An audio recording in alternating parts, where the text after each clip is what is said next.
Welcome back to Statistics. It's Monday, April 13th, and I wanted to take some time today to talk about our end of semester plans. But before I do that, let me apologize for the amount of time it's been since I've been back with you. Some things came up Thursday and Friday that took me away from my computer console for a while, and so I didn't have time to make videos or even get out any homework assignments. Apologies for that. But I am here, I'm still around, and I did have time over the weekend to think about how we want to do things as we enter these last 2 weeks of classes. Obviously, with the disruption caused by the lockdown situation and the coronavirus and so on, the syllabus was going to have to change. But we want to make those changes in a way that hopefully accommodate the difficulties that I know you all have been going through. And so I've got a plan, and let me pull up these slides so I can show it to you real quick. First of all, online homework will continue. I'll have another assignment out by tomorrow with an accompanying video. And if you have been having trouble keeping up with the assignments that we've already done over these past few weeks, just contact me via email. Uh, and I'm sure we can work out something for extensions, help, or consultations, whatever you need. For the final exam, I've decided to make it optional, and I'll explain what I mean by that in a minute here.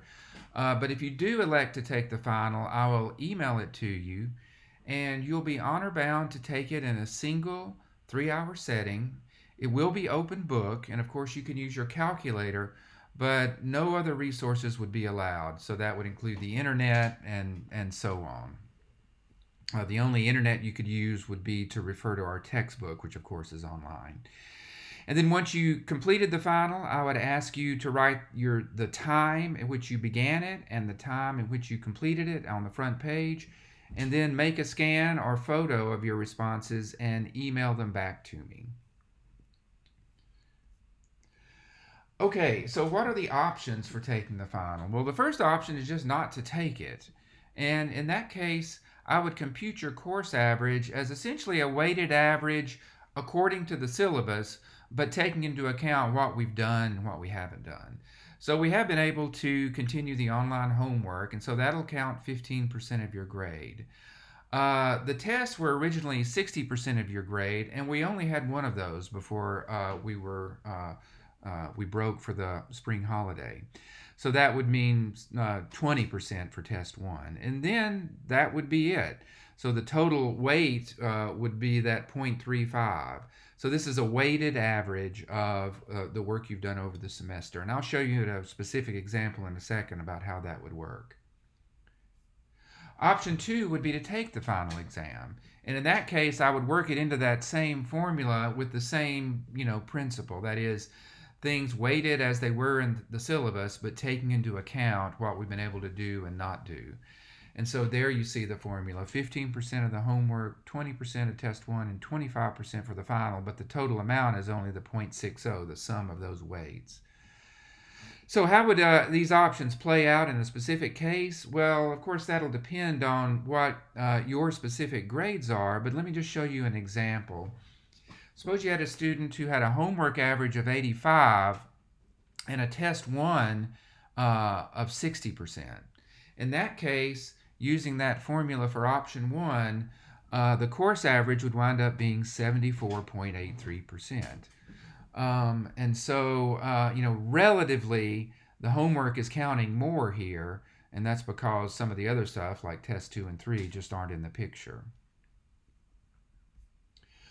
What if you had that same student and they elected to take the final exam? And let's just suppose, for illustration, that the student made a pretty good grade on the final exam, and a 90, say.